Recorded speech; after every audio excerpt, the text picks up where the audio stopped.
Hello दोस्तों, कैसे हैं आप सब। आशा करती हूँ आज का आपका दिन शानदार रहा होगा।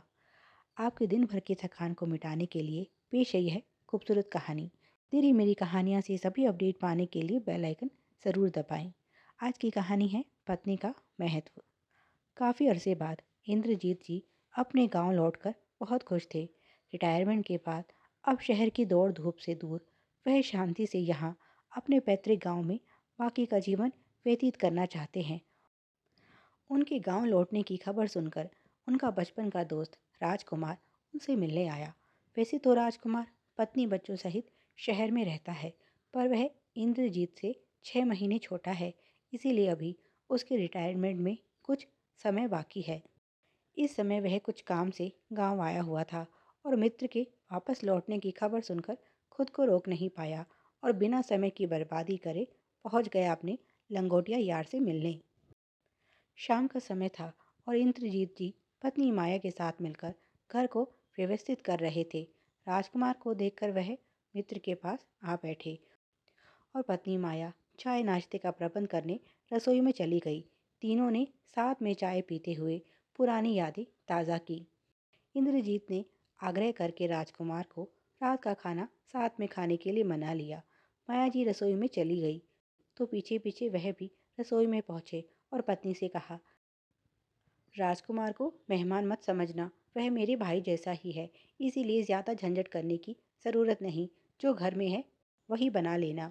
माया जी ने कहा, घर में मटर है, आप कहे तो आलू मटर बना लूँ। सुबह मैंने जो राजमा भिगो कर रखा था वह भी काम आ जाएगा। राजमा चावल और आलू मटर बनाना तय हुआ। इंद्रजीत जी अपने साथ आलू और मटर ले आए और बातें करते करते उन्होंने मटर और आलू छील दिए। पर राजकुमार को यह सब ठीक नहीं लग रहा था। बीच बीच में इंद्रजीत जी रसोई में आते जाते रहे। खाना खाने के बाद उन्होंने पत्नी से कहा, तुम काफ़ी थकी हुई नज़र आ रही हो, जाओ जाकर सो जाओ, बर्तन मैं साफ़ कर लूँगा। वैसे भी अभी हम दोनों थोड़ी देर और गप्पे लड़ाने वाले हैं, हमारे कारण तुम अपनी नींद क्यों खराब करती हो। उनकी बात सुनकर माया जी सोने चली गई। अब राजकुमार को कुछ एकांत मिला तो वह अपने मन में उठ रहे प्रश्नों को रोक नहीं पाया और सीधा सवाल पूछ बैठा, इंद्र, तू इतना कैसे बदल गया। जिस पत्नी पर तू ज़रा ज़रा सी बात पर हाथ छोड़ देता था, आज उसकी इतनी परवाह कैसे हो गई तुझे।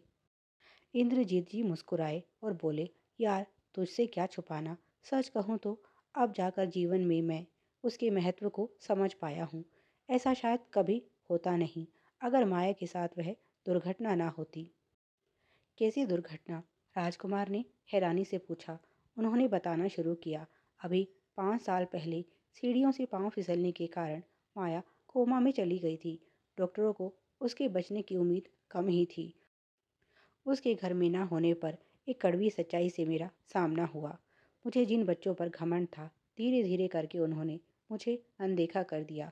पहले जहाँ बिना बोले ही हर चीज़ उपस्थित रहती थी, अब घर में 2 बहू थी, फिर भी समय पर खाना नसीब नहीं होता था। टिफ़िन में रात की बची खुची सब्जी या रूखी सूखी ब्रेड मुझे चिढ़ाती थी। यह हाल तो तब था जब मैं कमा रहा था। प्रेस तो दूर की बात रही, कपड़े ढंग से साफ भी नहीं मिलते थे। बेटों से शिकायत करो तो सीधा जवाब मिलता था, पिताजी, माँ ने आपको कुछ ज़्यादा ही बिगाड़ रखा है। उनमें बहुत सहन शक्ति थी, जो आपके नखरे उठाती रही। हमसे आप ऐसी आशा मत रखना। बेचारी आपकी बहुएं घर संभालती हैं, बच्चों को संभालती हैं, खाने पीने से लेकर साफ सफाई, कपड़े धोना सब उनकी जिम्मेदारी है। इतना सब करने पर भी आपकी कोई ना कोई शिकायत रह जाती है। पिताजी, वह कोल्हू का बैल नहीं, इंसान है, उन्हें भी आराम चाहिए, जो आपके रहते हमारी माँ को कभी नसीब नहीं हुआ। शायद इसीलिए भगवान ने उन्हें इतना आराम दे दिया है।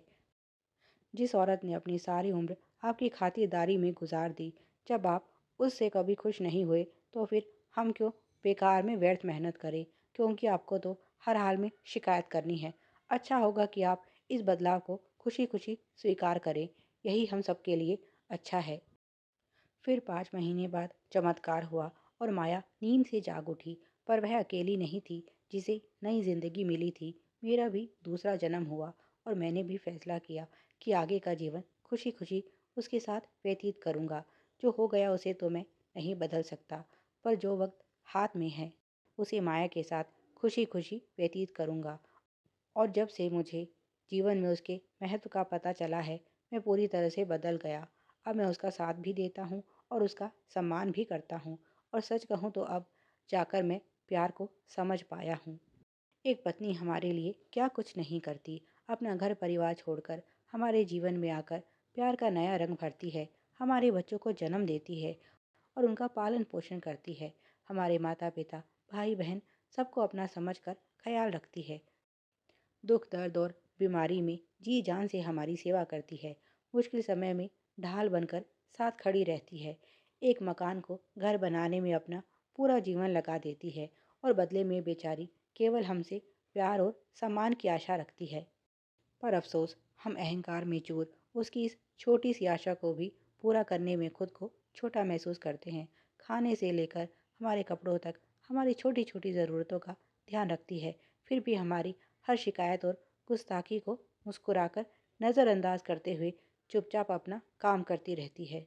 मित्र की बातें सुनकर जैसे राजकुमार भी नींद से जाग उठे। उन्हें अपनी पत्नी से प्यार तो था, पर बहुत शिकायतें भी थी। पत्नी की खूबियों की बजाय हमेशा उसकी कमियों पर ही उनकी नज़र रही। आज और इसी पल से उन्होंने खुद से वादा किया कि आगे से वह भी पत्नी का पूरा ध्यान रखेंगे। जब इंद्र जैसा गुस्सैल व्यक्ति यह बात समझ सकता है और खुद को बदल सकता है, तो वह क्यों नहीं। जीवन की यह संध्या समाप्त हो उससे पहले शिकवे शिकायत भूलकर एक बार जीवन को संपूर्णता के साथ जिया जाए। प्यारे दोस्तों, कहानी पसंद आई हो तो please like share and subscribe. इसी तरह की और भी मज़ेदार पारिवारिक और शिक्षाप्रद कहानियाँ सुनने और पढ़ने के लिए चैनल को सब्सक्राइब करें। Please like share and subscribe. Thanks for watching.